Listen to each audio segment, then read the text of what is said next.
Hey guys, Rob from Georgia here with you, aka VHS82 apostrophe, with episode 30 of my ongoing Space 1999 series. Today, looking quickly at least, because I do not feel good at all, period. The Taybor, episode 30, the Taybor, first aired November 4th, 76. Not a lot to talk about in this one. There's not a lot to talk about. I could talk about Willoughby Goddard all day, because I think that has to be one of the single greatest guest appearances of all the shows I've seen so far. That man, I didn't even know who this man was. The charge of the Light Brigade 68, 1984, he was in a movie, I didn't even know there was a movie in 84 called The Last Days of Pompeii. It was a 3-part series. Not sure if that was a UK production, it could have been. But anyways, he's in there, and I challenge you. Look on IMDb, The Last Days of Pompeii, 84. Look at the cast. Just look at the cast, because I've got to see this. This cast is unfreaking real in this movie. Anyhow, the Taybor, brought to us, directed by Bob Brooks. Really, the whole entire story really revolves around our guest appearance here, who is a intergalactic trader of sorts.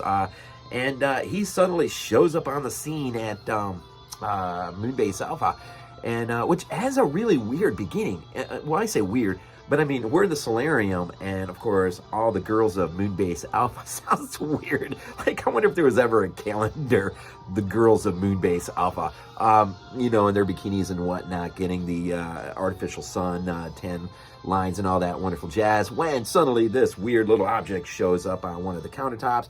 And of course, the girls got to pick it up and look at it, because this is what we do, right? Even when we don't know what we're looking at.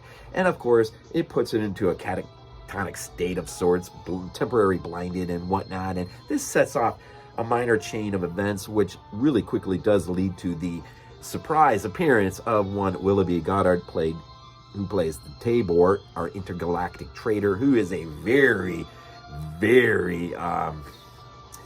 sizable character, let's just say. But man, this guy absolutely brings it. I so enjoyed his performance. This has got to go down as one of my more favorite episodes of All Space 1999. Just to watch his performance is unreal. If there was a downer to this, it is really in terms of aesthetics and tone. It is really, man, it is a light-hearted fun, just sort of a break in everything that is Space 1999, even in year 2, by year 2 standards. And let's just stop, have a moment, have fun. It is a fun episode. It doesn't mean it doesn't bring its moments of tenseness. Basically, he shows up, and he has how do they term it exactly? Basically, it allows you to jump into hyperspace sort of device, which Koenig immediately seizes upon as an opportunity. If he can get his hands on this, trade for it. Trade all of Moonbase Alpha for this thing, and so that they can go back home to Earth. But there's a problem here. Well, there's a few problems. One, when Taybor asks for specific coordinates. Now, we're talking different languages, and this isn't always that obvious in the realm of Space 1999. And sometimes you wonder, how is it not more obvious, since you're dealing with alien civilizations, non-human entities? It just seems too often you see too many things from humanity is also reflected in other civilizations. Numbers, per se, like numbers, or just characteristics or how people respond. But anyways, this is one of those episodes where Koenig and Taybor cannot communicate effectively, because Koenig has no clue where he's at. He has no clue where the Earth is, in reference to galaxy and specific coordinates that only somebody like Taybor would understand and recognize, and maybe plenty of people would, but not Moonbase Alpha. And so they are unable, and so there's a disconnect there. And so all Koenig can hope to do is, if he can get his hands on this thing, maybe they can just finally find a place that they can settle in and And that all goes to awry simply because the one thing Taybor wants more than anything is Maya. He is infatuated the second he shows up and sees her. That is the only thing. Now, he doesn't understand that she's a shapeshifter. She can, sort of mutate or whatever into things. And that will come to play to bear later on. Because ultimately, in the end, they think they have a deal.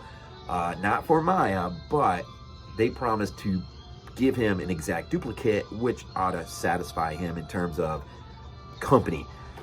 Well, that's just not going to work for him, and ultimately he kidnaps Maya. But Koenig, of course, has put a tractor thing of sorts on his aircraft, his cargo ship, whatever. And so, as a result of being able to communicate and reminding Maya that this is a guy who surrounds himself with beauty aesthetically, right? Of course, her mutational power is going to come to bear because she will give him exactly the opposite of what he thinks he has. And she really does turn into something that is more reflective of a female version of himself, which it's just, it's just so much. Most of the show is just so funny. There's a table scene where he gets drunk, Taybor gets drunk off of Tony's homemade beer recipe, which is funny because he just starts slurring off, then eventually and Helena's reaction is also priceless. There are just some neat moments in this from certain characters where how they express, it's just like they're having fun. I'll tell you, the only one not having fun is Nick Tate, who plays Alan Carter. He, because he didn't want 2 lines, and I kind of don't blame him, he bails ship on this episode and goes on a ski trip with his girlfriend, I guess. And he won't be around for the next episode, I guess. Eventually he'll come back, I think. But this is the fracturing that is happening between Freiberg and some of the cast, or most of the cast. It's just fracturing. And they don't see things the same way. But Willoughby, Goddard, brings it. It is worth, I think so. If you don't agree with me, that's your thing. But I'm telling you, I so thoroughly enjoy it. And this is worth buying it. This is worth buying it for $1.99 off of Amazon if you can, just for this single performance, I think. And if you spend $1.99 and hate it, I'm sorry. What can you say? It is, you could probably find clips of it on YouTube. This guy really does bring it. Next week, we're going to look at, we actually got to skip an episode and jump to The Mark of Arcanan. Have no idea what we're getting into there, but do look forward. I just had so much fun with this particular, and of course everything resolves right by the end, and you get your happy endings. There is also, though, a scene between Koenig and Helena that really does come to the edge of not having gone this far before in terms of just a romantic thing between the two. It seems like they are flirting with what they can do and not do in terms of appropriateness for the TV show. And it was fun. I mean, it's adding different wrinkles, and dude, the thing that's got me high on this one more than anything is Willoughby's performance. That guy just brings it in a way that was just so much fun to watch. So anyways, check it out. Hopefully I'll feel better. My Bills divisional game today, hopefully they'll win. We'll see what happens. Anyways, man, thank you for the support. Thank you for everything. Check this out. Willoughby, Goddard, Charge of the Light Brigade, Last Days of Pompeii, a bunch of other UK stuff.